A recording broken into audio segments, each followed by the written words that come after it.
distinguished guest delegates, left brains, right brains, united brains of the world. I am humbled to be here today. My name is Natasha Tsakos, and I do not cure diseases, solve poverty and world hunger, provide clean drinking water, or fix the ozone layer. I am passionate about live performance and fascinated with technology and create experiences that integrate the two. I'm an artist, and artists do other things. Artists see beyond what is.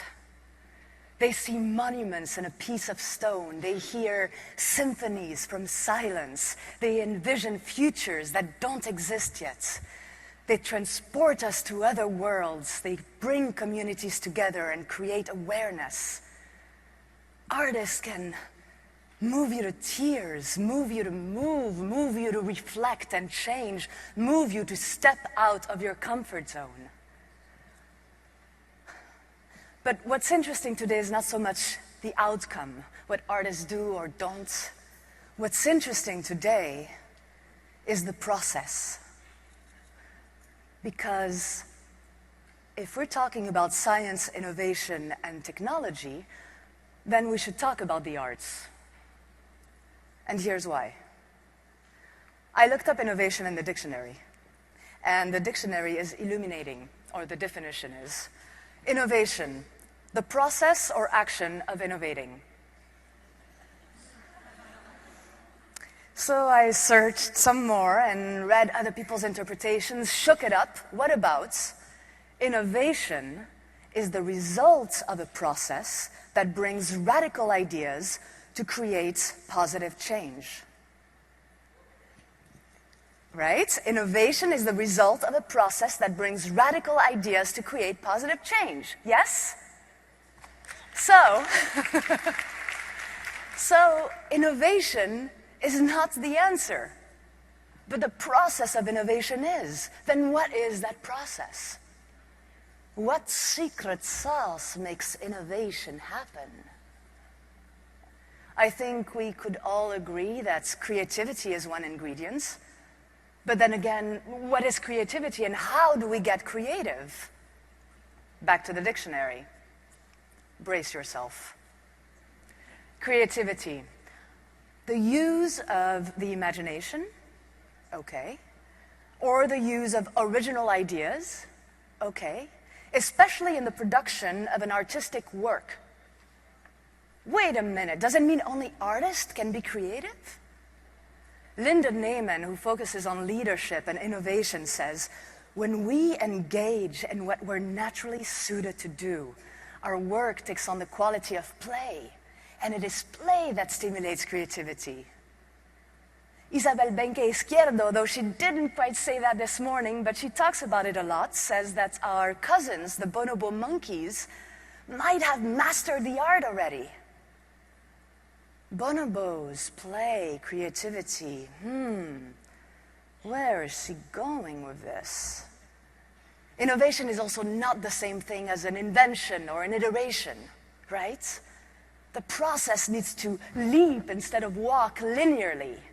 It's the ability to have big, bold, preposterous, in exponential terms, supercalifragilisticexpialidocious ideas, and having the audacity and persistence to see it through.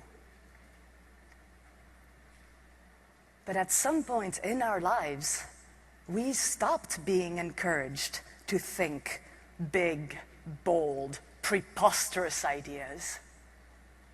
Einstein said, it is nothing short of a miracle that the modern methods of education have not yet entirely strangled the holy curiosity of inquiry. And it is a very grave mistake to think that the enjoyment of seeing and searching can be promoted by means of coercion and a sense of duty. Einstein said that, not me. The holy curiosity of inquiry. I'd like to share how theater folks like myself spent our years learning. And I'm not saying it was perfect, I had my rebellious moments, but please come with me. We were taught self-expression, how to articulate our thoughts and emotions with our voices and our bodies. We were told to enunciate and articulate and project not just our words, but our intentions. We were instructed to make up imaginary circumstances on the go and believe in them as though they were real. Years training our mirror neurons, immersing ourselves in virtual realities. Headset free. We were told to be interesting, to make interesting choices, that every single action we took needed a sense of urgency, how to improvise to anything by saying yes and, instead of saying no, no, no, no. We were warming up our bodies by, shaking, making funny noises and stretching our eyes and whys and grimacing with our faces. We were told looking ridiculous was okay. Being vulnerable was expected. And we still had to, study and take all of the required academic tracks, but we were encouraged to play. What was missing was a crash course on science and exponential technologies. Imagine the potential then.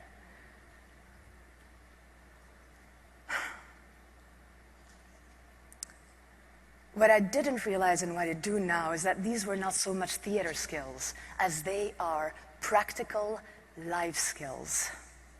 Now, I'm not saying you switch your careers to theater, though you'd have a lot of fun. Nor am I saying that actors will change the world. No, actors, dancers, musicians, designers are technicians performing their skills like any other technician.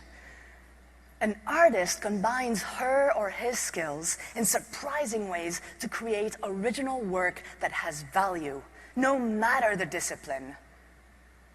But back to the process.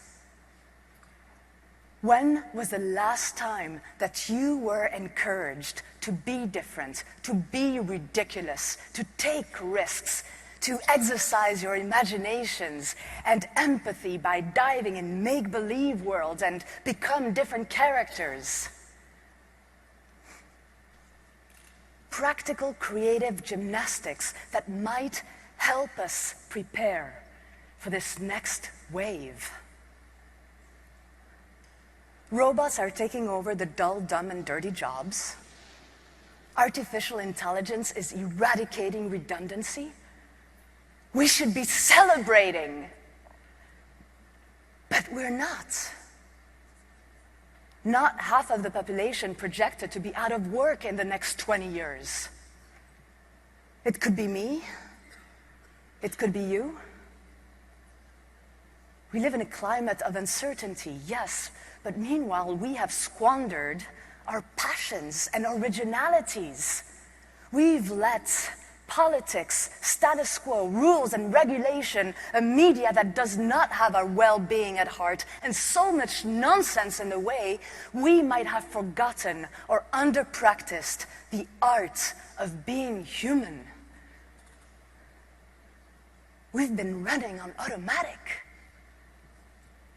We were the machines of the industrial age. But this is a time of exponential change. It's time to snap out of our machine state and disrupt everything with creativity. And creativity is not a gift, it's a mindset that you practice. Today, we are acknowledging the 17 Sustainable Development Goals, which are none other than our basic human and planetary rights. And we're looking at science, innovation, and technology as tools to solve these challenges. But if innovation is not the answer, and the process of it is, and if the process demands a whole new mindset, as well as a fresh set of skills that can stimulate original ideas and imagination, then the arts should be valued with the same regard. The idea is not new.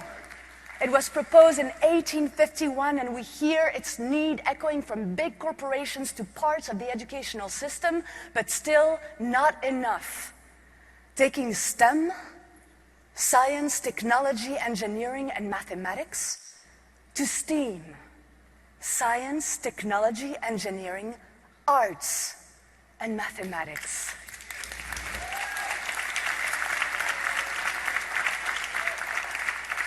And I don't just mean art and design. I mean the arts for the process and the outcome. Because think about it. When every surface becomes a digital display for an augmented world, who will imagine and write your new realities? In an internet of everything, who will explore the anthropomorphic dynamics of our relationship with everything? In a three-dimensionally interactive world, who will choreograph new motion commands and communication phrases? If we can gamify learning and then everything else, who will humanize the experience? Artists. This is a time of interdisciplinary research, creative collaboration, and convergence. Biology and technology, neurology and robotics, genetics and programming, arts and science, science and arts. The word may be too small, oftentimes misinterpreted, and could use some disruption. And while it may seem counterintuitive in such sophisticated technological times, one of the answers to innovation may present itself in the simplest form. A toast to the holy curiosity of inquiry.